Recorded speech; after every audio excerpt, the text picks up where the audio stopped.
As perseguições. Essa frase aí do Alexander Mann, é assim Alexander Mann porque ele é russo.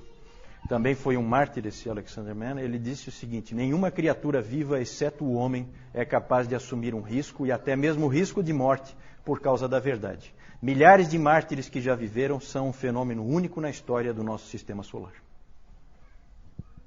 Pode passar. É interessante porque a perseguição ela começou com os judeus. Quem perseguiu primeiro a igreja foram os judeus. E Roma era o protetor. Não é assim que a gente vê no Novo Testamento? Vem os judeus vêm e eles querem massacrar os cristãos, né? O que a gente vê lá? Paulo apelando para César, apelando para Roma para escapar. E Roma acabava, no seu sistema legal, acabava protegendo a igreja. E depois, lá pelo ano 60, há uma inversão. Quem protegia passa a ser o grande algoz. E Roma passa a ser o grande perseguidor da igreja. É interessante, é claro que aqui nós vamos falar dos mártires, e é interessante que na igreja primitiva os mártires têm assim uns fatos pitorescos, né? Era muito comum comemorar o aniversário dos mártires. Só que depois de mortos. E no dia da morte, não no dia do nascimento. Porque na verdade eles entendiam assim que aquele é que era o dia mais feliz de cada um deles, porque eles então começou a verdadeira vida eterna com Cristo a partir daquele dia. E eles lembravam então, né? Era feita uma comemoração de um aniversário. Interessante. Vamos lá. A perseguição romana, então. Vamos direto para a perseguição romana. Ela aconteceu do ano 60 até o ano 320, mais ou menos. Foram 10 grandes perseguições. A primeira foi com Nero. Temos um legítimo descendente de Nero aqui conosco, né?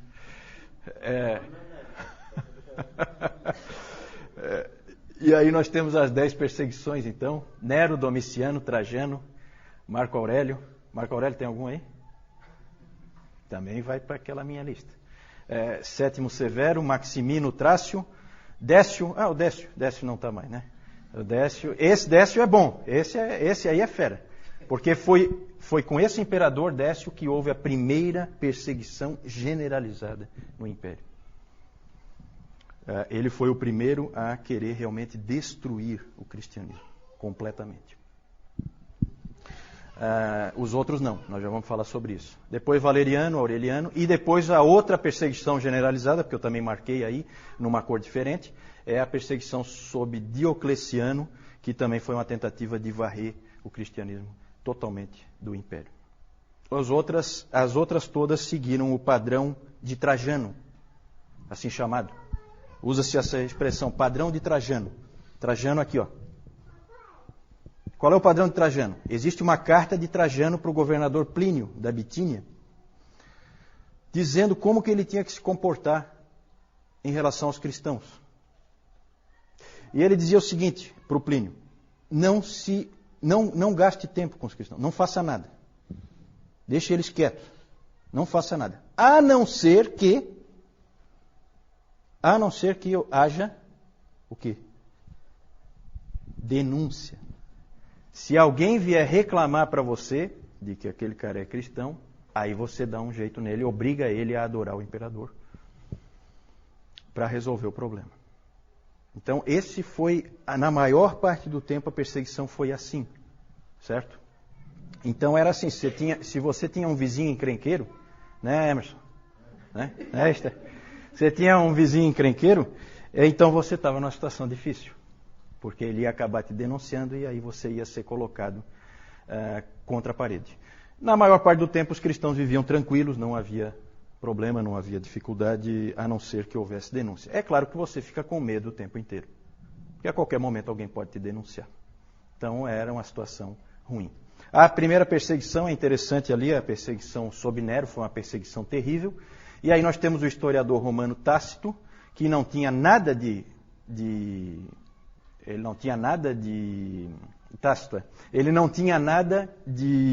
amigável em relação ao cristianismo, ele não é amigo do cristianismo, de jeito nenhum, mas ele descreveu o que aconteceu. E é interessante o que ele diz, né? Horrível, na verdade. Cobertos com peles de bestas, os cristãos eram rasgados por cães e pereciam.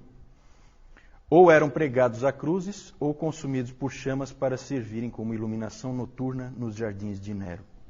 Então Nero ele usava os cristãos como tocha, só isso, para iluminar os jardins dele. Colocava peles em cima, peles de animais, né, em cima deles, para que os cães rasgassem eles em pedaços. Então vocês têm ideia do que esses nossos irmãos sofreram. Nessa perseguição morreram 2 apóstolos importantes em Roma. Quem? Pedro e Paulo, né? Pedro e Paulo. Esse Nero tem um lugarzinho especial para ele no inferno. Esse está tranquilo. Esse com certeza não tem nenhum aí não, né? Então tá. Essas perseguições, gente, muitas pessoas permaneceram firmes e foram para a morte. Tá? Mas não vamos nos iludir. Muitas pessoas também cederam. Muitas pessoas não foram fiéis, não conseguiram ter a coragem de dar a própria vida. Até porque, como eu falei para vocês, cultuar o imperador era um ato simples, que você fazia com a maior tranquilidade, não tinha muita dificuldade. Era uma questão de consciência você fazer ou não. Pode passar? Já falei. Também já falei do Décio. Vamos falar. Eu vou colocar alguns exemplos rápidos, não temos tempo para ficar, né? As histórias são histórias maravilhosas. Se vocês tiverem tempo de ir atrás dessas histórias, são histórias muito bonitas desses mártires do passado. Nós temos a história de Perpétua e Felicidade, que existe o Diário de Perpétua. O Diário de Perpétua, que depois que ela morreu foi completado, né? Mas é provavelmente o escrito mais antigo de uma mulher cristã. É o Diário de Perpétua. Ela morava em Cartago. Foram presos 5 catecúmenos. Vocês sabem o que são catecúmenos? Nós vamos falar mais sobre isso depois, tá? Eles foram presos 5 catecúmenos. São pessoas que não foram batizadas ainda. Eles foram presos, 3 homens e 2 mulheres. Perpétua era uma mulher de uma família nobre, 22 anos, tinha um filho. A Felicidade era escrava dela, estava grávida de 8 meses, e elas foram presas numa dessas perseguições. Eu acho que foi na do Décio. E aí é muito comovente a história do pai da Perpétua levando o filho lá, tentando convencê-la, mostrando o filho, falando para ela, pensa na tua mãe, pensa no teu pai, pensa no teu filho. Não é tão fácil. O pai dela ia lá. E ela então chegava e dizia e falava para o pai, você está vendo esse pote de água aqui? Estou vendo. Pois é, esse pote de água pode ser alguma coisa diferente do que ele é? Ele pode querer ser alguma coisa diferente de um pote de água? Aí ele disse, não. Aí ela respondeu, pois é, eu sou cristã. Eu não posso ser diferente disso. Eu sou uma cristã. E aí ela acabou indo para a morte. Um dos 5, morreu na própria prisão. Eles foram torturados, tá? Eu não vou entrar em detalhe.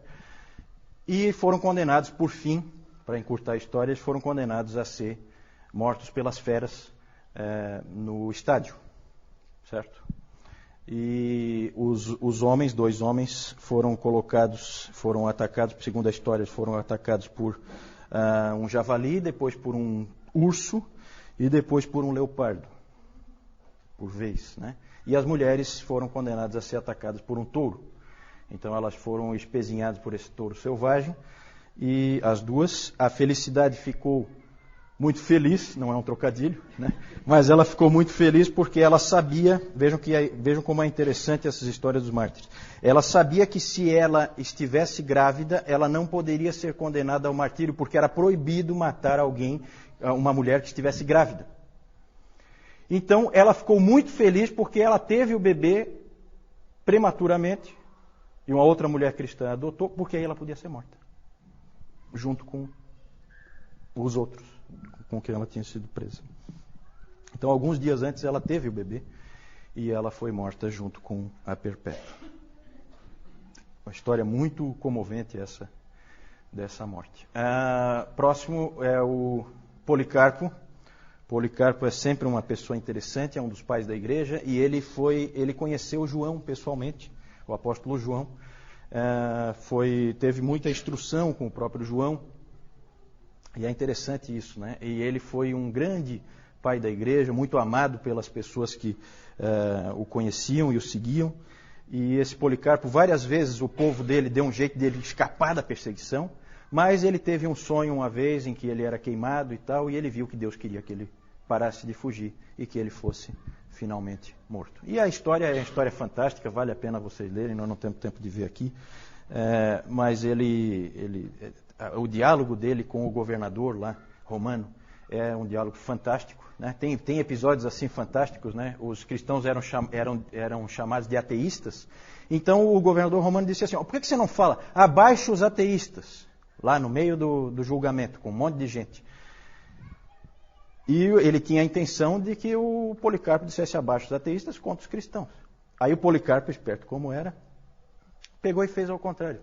Apontou para todas as pessoas que estavam em volta dele, querendo que ele morresse, e disse, abaixo os ateístas. Ele reverteu, né? Reverteu a coisa. Por fim, ele disse, o governador apertou ele o máximo que pôde, e aí ele falou que a famosa frase, né? 86 anos eu servi ao meu Senhor, e ele nunca me falhou. Como é que eu vou poder agora negar a Cristo Jesus, o meu rei? Então ele falou isso, e aí foi condenado. E aí ele foi colocado numa estaca para queimar, queriam pregá-lo para ele não fugir, ele disse, não, eu vou ficar aqui, eu não vou sair. Não precisa pregar, não pregaram mesmo. E aí queimaram ele, e aí a história é fantástica porque o fogo envolveu ele e não queimou ele. Ele abriu ficou um tipo de uma célula em que ele ficou no meio. Então foi obrigado um soldado a ir lá com uma espada e matar ele lá porque ele não pôde ser queimado. Ele não queimava. Ele era, como é que se diz? Ele não era inflamável, não era. Outra história. Só assim, exemplos que eu estou dando, né? Os 40 mártires de Sebaste. É uma história sensacional essa aí. Aconteceu na Armênia, eram 40 soldados, todos eles cristãos. Houve uma forte perseguição e o governador Licínio lá foi levantar quem eram os soldados que eram cristãos. Soldados romanos, veja que interessante. Soldados romanos eram cristãos, eles então foram condenados e a punição que o governador estabeleceu para eles foi colocá-los num lago gelado durante a noite inteira. Eles tiraram a roupa, entraram os 40 no lago e iam ficar lá a noite inteira. Enquanto isso, os romanos montaram uma tenda com água quente, né, para forçá-los a apostatarem, né, forçá-los a saírem. Então, tinha água quente ali, prontinha para recebê-los a qualquer momento. E era então uma prova, era uma tentativa de fazer eles apostatarem, que era sempre o alvo dos romanos. Os romanos nunca queriam matar ninguém, eles queriam que apostatasse, queriam que deixasse de ser cristão. E aí é muito interessante porque esses 40 mártires entraram e alguém puxou lá, começaram a cantar.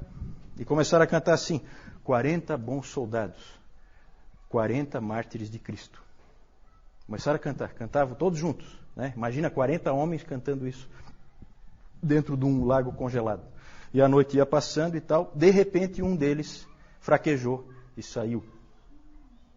E foi lá para a aguinha quentinha, a aguinha morna, né? Aí, sabe o que aconteceu? Eles estavam cantando, aí eles assim, 39 mártires, 39 soldados de Cristo. E o guarda deles, vendo isso, ficou tão impressionado, ele já estava, né, sob uma forte impressão. O guarda que estava cuidando deles tirou a roupa e entrou lá, para ocupar o lugar do outro. Aí a música, 40 mártires de Cristo, 40 soldados de Cristo, né? E eles morreram ali. É muito interessante porque tem os nomes deles registrados, o nome dos 40. Hoje a gente tem os nomes deles. Quem tiver o nome ali, escapa daquela minha lista. Tá? Vamos lá. Razões da perseguição. Aí é bem interessante. Acusações de todo tipo contra os cristãos. Acusações de canibalismo. Por que será, hein? Canibalismo, hein?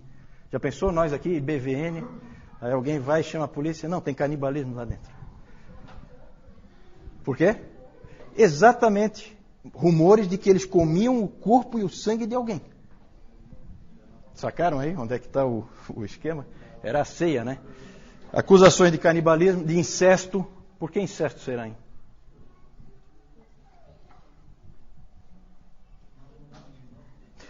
Porque chamavam de irmão, irmã, né? Então era casado com a irmã. Falta de patriotismo. Falta de patriotismo porque não adoravam o imperador, não participavam de diversas festas cívicas, porque essas festas sempre tinham imoralidade no meio, sempre tinham culto aos deuses no meio, culto ao imperador. Então eles não eram patriotas, eram considerados avessos ao Império Romano. Ódio à raça humana. Ódio à raça humana. Essa era uma acusação que tinha também, porque eles eram considerados antissociais. Tácito disse que eram pessoas tremendamente antissociais, não participavam das atividades sociais, não participavam das festas. Isso mostrava era repulsa, né, pelas outras pessoas. Então eles eram acusados disso também. Olha, vejam que interessante, eles eram acusados de serem antifamília. Por que será antifamília?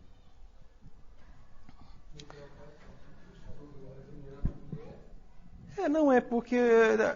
Tipo o que a gente viu ali a história da Perpétua, né? Certo? Ela acabou abandonando o filho, o pai, a mãe, né? Por causa de Cristo. Certo? E quando os romanos tinham aquela coisa que a gente vê em muitas religiões pagãs, de adoração aos antepassados. Então, depois João vai mostrar um altar aos antepassados, para você cultuar os antepassados e tal. Tudo isso eles não tinham. Eram cristãos. O cristão não tem nada disso. O cristão não adora ninguém a não ser Deus. E eram acusados como de serem a causa de todas as catástrofes possíveis e imagináveis. Tudo de ruim que acontecia era culpa deles, dos cristãos. Tudo, tudo. O Tertuliano até tem uma frase interessante, Tertuliano, que ele diz assim, se o Tibre transborda, o Tibre é o principal rio lá da Itália, né, que passa lá por Roma. Se o Tibre transborda, se o Nilo não chega aos campos, se o céu não se move, provocando a estiagem, ou se a terra se move produzindo um terremoto, se há uma fome, se há uma peste, o clamor é um só. Joguem os cristãos aos leões. Era assim que a coisa funcionava. Sempre a culpa era dos cristãos. Conforme o Império Romano foi declinando, isso foi piorando bastante para o lado dos cristãos. Certo? Que aí era a culpa deles. O Império vai mal, culpa da presença dos cristãos. Acusado de pobreza, né? Minúcius Félix disse que na verdade isso aí é motivo de orgulho, não é de... Mas naquele tempo era motivo de acusação. E a mais estranha de todas, acusado de ateísmo, como nós vimos na história do Policarpo. Por que será em ateísmo? Eles adoram um Deus que é invisível. Deus invisível não conta. Na cabeça do romano, Deus invisível não conta. Né? Então, adoravam um Deus invisível. Né? E adoravam um homem. Então, ateísmo. Então, acusações bem estranhas. Mas o principal, o que mais pegava mesmo, é o próximo aí, que é a recusa em adorar o imperador. Ali pegava. As outras acusações até dá para encarar. Mas é evidente que Roma tinha uma preocupação com esse tipo de atitude, de não adorar o imperador, porque a adoração ao imperador era vista como uma coisa patriótica, cívica. Se você começa a ir contra isso, você, na verdade, está colocando o império em risco aos poucos. É um que não quer, outro que não quer, daqui a pouco ninguém quer. Então, havia um medo do império. Então, isso aí foi uma das principais causas de morte para os cristãos nessa época. Pode passar. Mais tarde, eles passaram a ser perseguidos só por terem o nome de cristãos. Aí já é coisa do preconceito mesmo. Todo mundo passou a odiar os cristãos provocam todas as catástrofes que acontecem. E aí, no segundo, no terceiro, no quarto século e no quinto século também, era muito comum, sempre em todos os cultos, eles liam esse texto de 1 Pedro 4,16. Mas se sofrer como cristão, não se envergonhe disso, antes glorifique a Deus com esse nome. Porque você está sofrendo só por causa do nome, mais nada. Só porque você é cristão. E isso foi o que acabou acontecendo mais tarde. Pode passar? propósito que os romanos tinham com a perseguição, principalmente a apostasia, e acabava martirizando os obstinados, os que não cediam. Certo? Vamos adiante.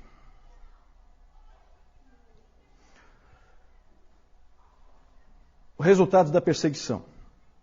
O F.F. Bruce, ele disse que a igreja estava preparada para a catástrofe desde o seu início. O próprio Senhor da igreja, o Senhor Jesus Cristo, tinha preparado. Ele tinha dito, se perseguiram o Senhor, como é que não vão perseguir os servos? Não é? Não foi isso que ele disse? Então a igreja sempre esteve preparada para tomar pau, para levar bordoada. Sempre esteve preparada. E isso pesou muito a favor da igreja. Ela se fortaleceu em meio à perseguição. Ela, na verdade, foi purificada. Vocês podem imaginar que nesse tempo não tinha muito cristão nominal. Quem é cristão de verdade. Não é cristão só de nome, né? Porque não é fácil ser cristão nessas condições. Não é nada fácil. E então provocou uma purificação da igreja. A igreja era muito pura nessa época. E também provocou a extensão da igreja, aquela frase do Tertuliano, o sangue dos mártires é a semente da igreja. Interessante aí é que chegou uma época, a igreja estava tão preparada para a perseguição, que chegou uma época, gente, que as pessoas começaram a buscar o martírio. Aí os presbíteros, os líderes da igreja, tiveram que segurar essa turma, porque o cara começava a querer ser morto. Tinha gente fazendo de tudo. Aí era aquela coisa, é por denúncia, então eu mesmo vou me denunciar. Já que eu não tenho um vizinho mala, como alguns irmãos aqui têm, né? Eu mesmo vou lá me denunciar. Então, começou a ter esse tipo de situação. E um fato pitoresco é o Orígenes, né? Alguém já ouviu o nome do Orígenes? Orígenes é um dos pais da igreja também. E o Orígenes, o pai dele, foi martirizado. E aí o Orígenes era jovem, gurizão, também queria ser martirizado por toda a lei. Não, meu pai foi, eu também vou. E fazia de tudo para ser martirizado. Aí a mãe dele teve uma ideia.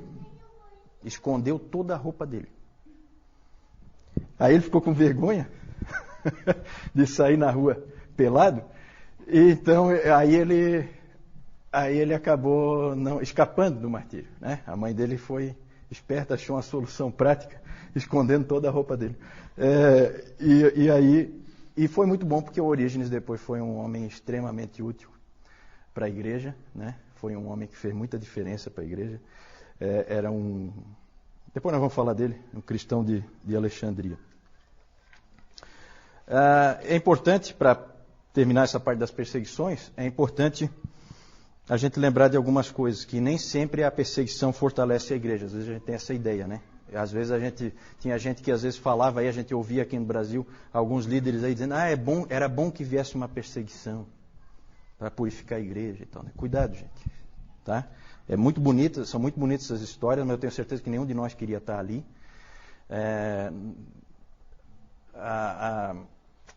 Às vezes a igreja realmente foi purificada e aumentou, mas também houve vezes em que isso não aconteceu.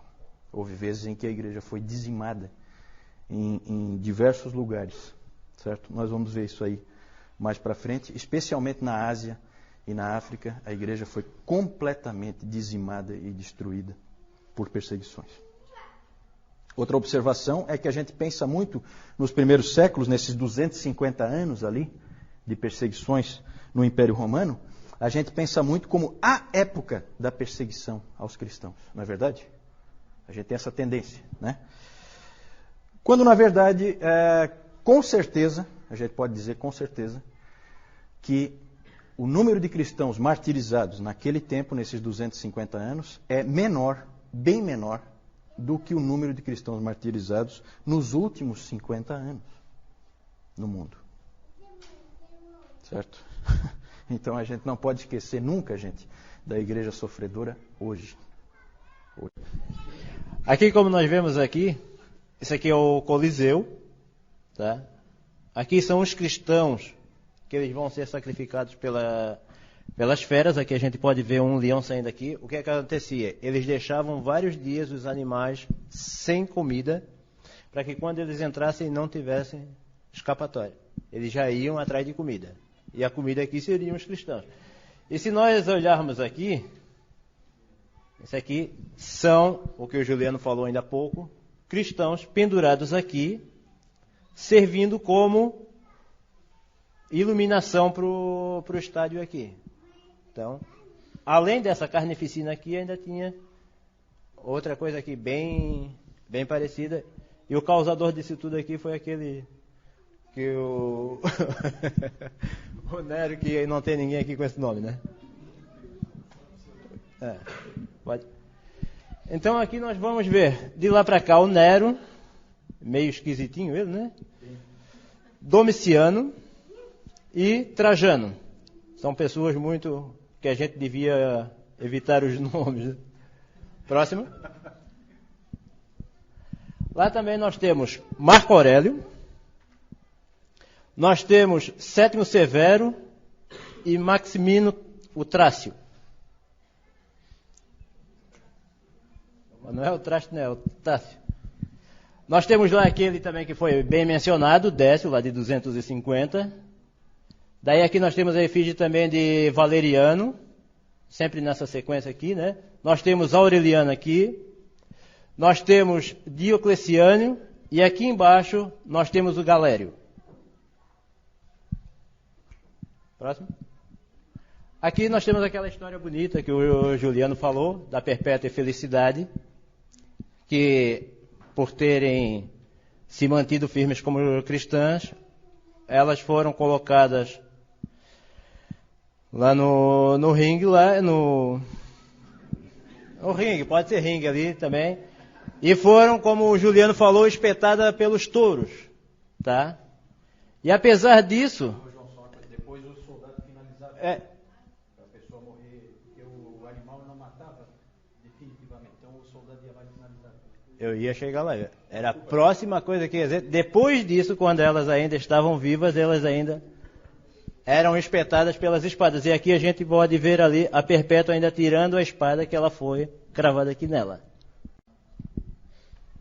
Aqui nós temos Policarpo. E aqui nós temos aqueles 40 mártires de Sebaste. Aqui já inclui aquele que saiu ou aquele que entrou. Que nós não temos. Próximo então.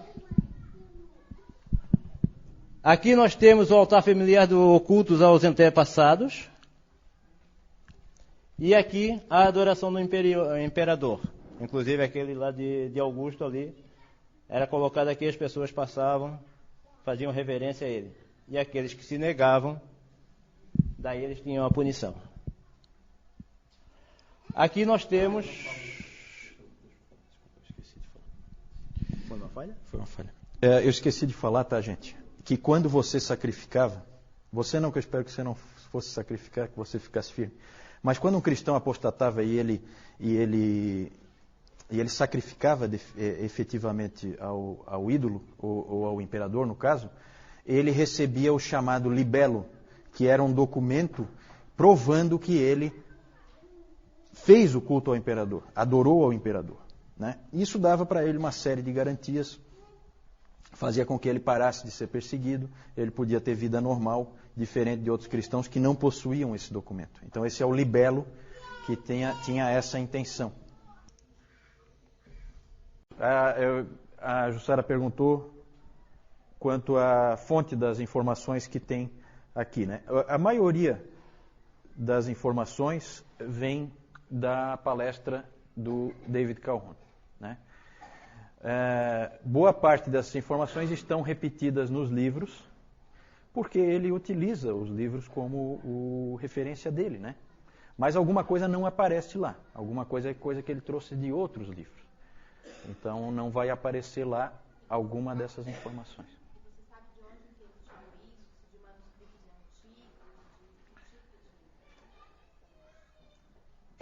antigos? Na verdade, a Jussara então perguntou de onde é que ele deve ter tirado isso. O David Calhoun, ele é um historiador da igreja, ele tem vários livros publicados e ele leu extensivamente livros de história, ele lê extensivamente livros de história. Então, essas informações ele tira desses livros. né? A história, na verdade, vai se construindo. A principal fonte dessa história antiga que nós estamos vendo, a principal fonte de referência, sempre foi e continua sendo o livro, nós vamos falar mais para frente, a História Eclesiástica de Eusébio de Cesareia. A maior parte dessas informações da história antiga nós temos por causa dele, porque ele escreveu um livro de história. Ele, inclusive, é considerado o pai da história da igreja. Esse livro, História Eclesiástica, é uma fonte primária de referência. E aí, claro, tem todas as pesquisas e tal. Especialmente agora, nos Estados Unidos, está saindo um trabalho fantástico de um professor lá, Moffat é o nome dele. Ele está escrevendo em vários volumes a história da igreja na Ásia. Então, é um trabalho de pesquisa muito grande que ele está fazendo. E ele está tentando resgatar essa história que meio que se perdeu. Alguma coisa o Calhoun já traz. Oi. A pergunta é sobre Nero, onde é que ele está posicionado e como que está estruturada a sequência que nós fazemos aqui do curso. A sequência, vocês vão perceber que ela não é exatamente cronológica, ela é em tópicos. Nós aqui, nesse item das perseguições, nós cobrimos 250 anos, agora nós vamos falar dos apologistas, nós voltamos lá para o segundo século. 205, o ano 320 já é no quarto século, certo? Então são coisas que se sobrepõem, mas para fins de organização, a gente trata cada coisa separadamente e a gente tenta aprender alguma coisa com aquele tipo de acontecimento, com aquele tipo de situação, em vez de fazer cronológico, que é muito mais complicado, leva muito mais tempo e fica muito mais confuso. Quanto ao Nero, o que se crê é que o Nero incendiou Roma, mas isso aí é uma coisa que não é possível provar. Não é possível provar. E foi sim no primeiro século. Foi no primeiro século. Certo? Nero foi imperador no primeiro... interessante. Fui perguntado sobre a destruição do Templo de Jerusalém. Uma coisa interessante quanto ao crescimento da igreja é esse aspecto aí. A migração da influência dos apóstolos, dos judeus para os gentios, veio na época certa. Porque se tivesse ficado no meio dos judeus, poderia ter se perdido. É claro que Deus tinha controle disso, ele é soberano e ele tinha tudo já planejado na sua providência. Jerusalém foi tomada e destruída no ano 70. No ano 70. Ela foi completamente destruída, nós temos lá as ruínas lá hoje do Muro das Lamentações, pelo general. Agora eu vou trazer ele para mim aqui, né? Apesar de ser nome bíblico, escapou só pela metade, porque o general Tito que depois também se tornou imperador, ele foi quem invadiu Jerusalém e arrasou completamente.